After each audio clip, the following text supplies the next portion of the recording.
Assalamualaikum warahmatullahi wabarakatuh. Hukum menyewa orang untuk membacakan Al-Quran pahalanya untuk maid, maka hukumnya adalah sah. Kitab I'anatul Thalibin halaman 112, 113 dan juga halaman 220 dan 221. Bismillahirrahmanirrahim. Sah susah apa al-istijaru nyewaaken li qiraatil Qur'ani krana kanggo maca Al-Qur'an indal qabri indalem sandinge kubur. Hukumnya sah menyewa untuk membacakan Al-Qur'an di sisi kuburan. Kita bacakan pada Fathul Mu'innya dulu. Au ma'ad du'ai atawa sertane doa.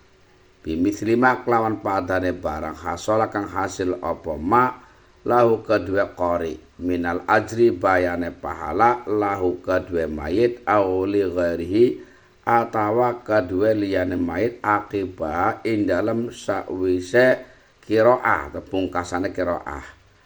Ayana pada uga nentoaken sapa mustajir zamanan ing zaman au makanan atawa panggonan aula atawa ora.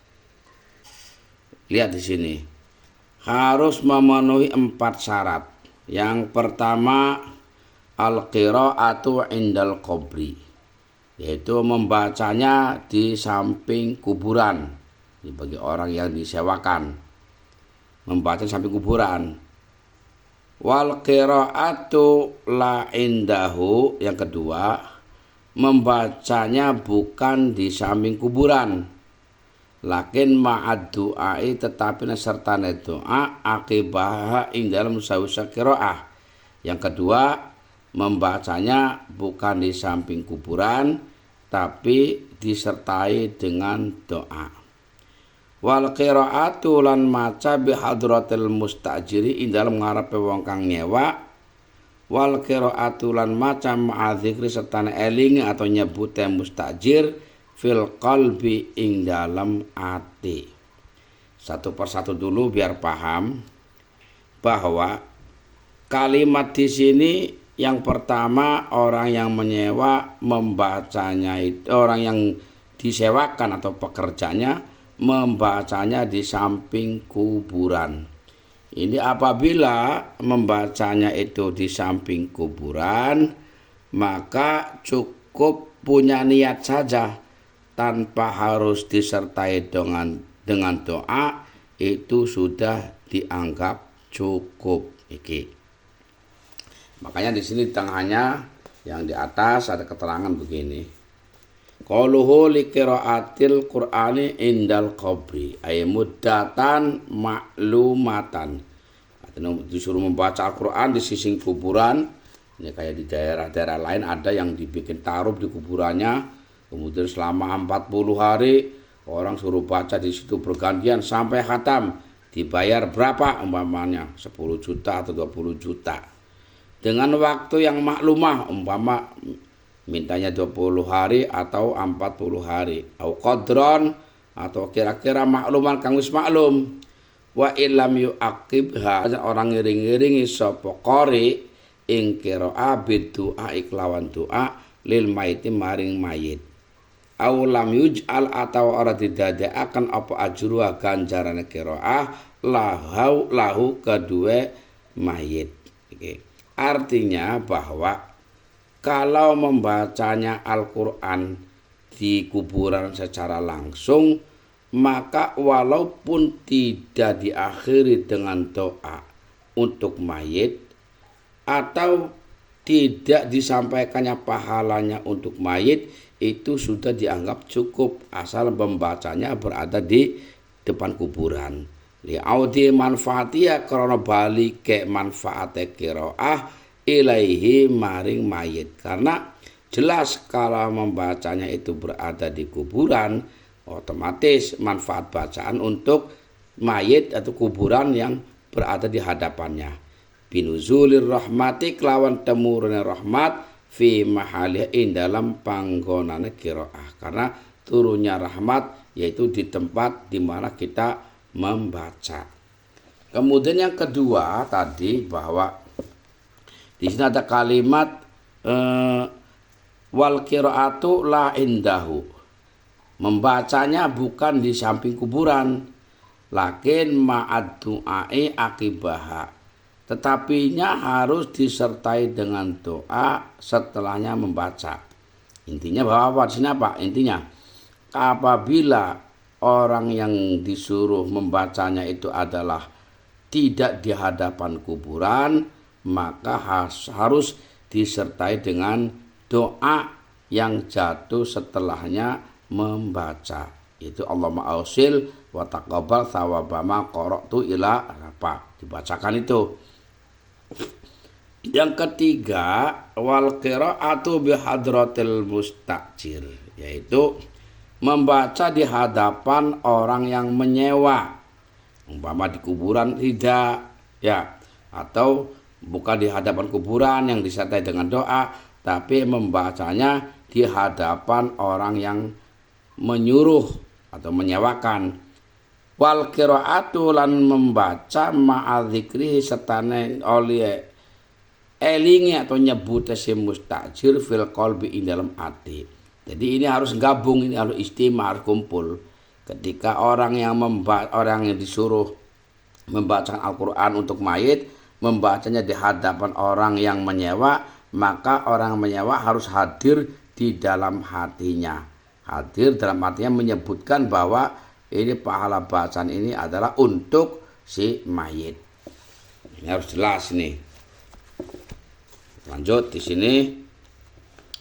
Wa niyatu tsawabi utawi niat ganjaran. Lau kadue mad'ulah atau mayit min ghairi du'ain kelawan tanpa doa iku lagun hukume nganggur. Ini arahnya adalah kepada apabila membaca Quran itu bukan di hadapan kuburan, itu apabila tidak ada doa yang setelahnya, maka dihukumi nganggur alias sia-sia. Khilafan li jam'in, ini berbeda dengan segolongan ulama. Wa in ikhtara as-subki maqaluhu. Wa in ikhtara senajan milih sapa as-subki Imam Subki ma ing barang qaluhu kang ngucap sapa ulama ing ma. Memang Imam Subki ini lebih memilih kepada segolongan ulama ini yang mengatakan bahwa pokoknya maca Quran walaupun bukan di hadapan kuburan, lalu enggak dibacakan doa, asal ada niat untuk mayit sudah dianggap sampai.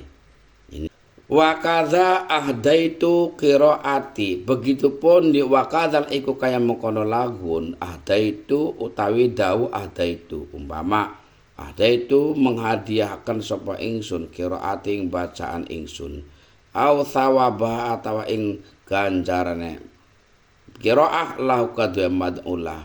Ini pun sama, kalau hanya sebatas ahdaitu qiraati atau ada itu thawabah lahu, hanya sebatas seperti itu tanpa dengan adanya doa, bila membacanya bukan di hadapan mayit, maka dianggap laghun, sia-sia. Biar kita lebih jelas lagi, ini berada di halaman yang ke-221.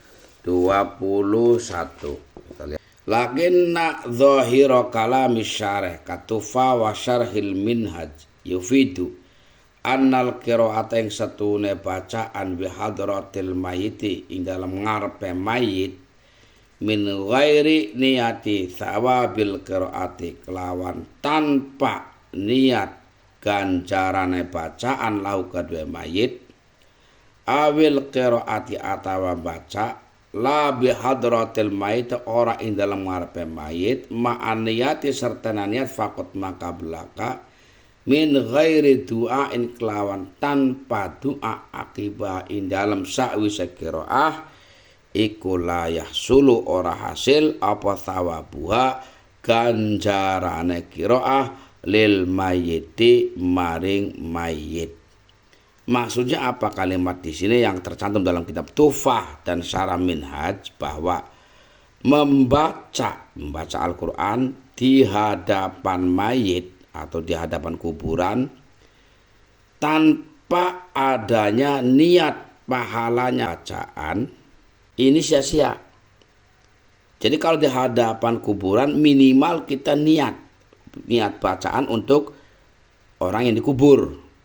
Walaupun kita nggak berdoa kalau bacanya di hadapan kuburan. Atau membaca bukan di hadapan mayit, tapi hanya dengan niat tok. Orang yang membaca Quran bukan di hadapan mayit, umpama bacanya di rumah, nggak di hadapan kuburan atau di hadapan mayit. Ada niat dalam hatinya, tapi dia cuma niat saja, nggak disertai dengan doa, maka dihukumi la yahsulu thawabu halil mayit, pahalanya tidak hasil kepada mayit. Oleh karenanya fala buddha fil ula minan niyati, maka sudah barang pasti mau tidak mau untuk masalah yang pertama harus niat, yaitu bila membacanya di hadapan mayit harus dengan niat. Wafitania masalah yang kedua, yaitu apabila membacanya bukan di hadapan mayit, minal jam'i bainan niyat wa du'a, harus mengumpulkan antara niat dan doa. Harus ada niat dan ditambah dengan doa. Faqad qala An-Nawawi fi syarhi Muslimin.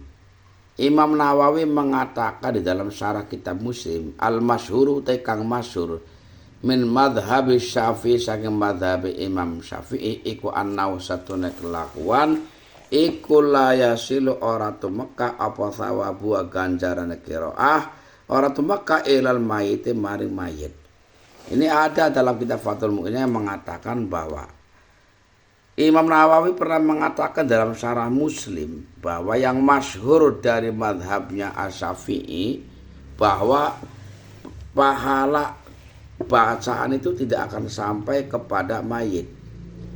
Kalimat ini diperjelas di dalam kitab I'anatul Talibinnya bahwa dhaifun. Hal ini adalah dhaif. Karena yang kuatnya waqala ba'du ashabina yasilu. Karena sebagian golongan ashabus Syafi'i mengatakan sampai pahala untuk mayit, dan inilah yang tergolong mu'tamad. Ada lagi yang mengatakan menafsiri di sini wa hamala nanggungaken sapa jamun golongan ulama adamal wusul ing ora anane tumeka alladzi qalahu alladzi usul qala kang ngucapaken ing alladzi sapa An-Nawawi Imam Nawawi alama ing atase barang idza qara'a nalikane maca sapa wong la bi hadratil mayiti ora ing dalem ngarepe mayit walam yanwiran ora niat sapa al-qari'u wong kang maca thawaba qiraati ing ganjaran bacaane qari lahu kedue mayit au nawahu atawa niat sapa qari ing thawabul qiraah walam yad'u lan ora ndonga sapa qari ki wong sing maca. Jadi ada sekelompok ulama, segolongan ulama yang mengarahkan apa yang disampaikan oleh Imam Nawawi tentang tidak sampainya pahala bacaan untuk mayit adalah itu apabila membacanya bukan di hadapan mayit dan dia tidak berniat, atau orang yang membacanya tidak berniat pahala bacanya untuk mayit, atau dia berniat pahalanya untuk mayit tapi dia tidak berdoa, sehingga tidak ada benturan antara pendapat Ashabus Syafi'i kalau kita mengarah kepada materi atau penjelasan daripada sebagian golongan ulama. Mudah-mudahan ini bermanfaat bagi siapapun yang mendengarkan video ini. Terima kasih, mohon maaf. Wassalamualaikum warahmatullahi wabarakatuh.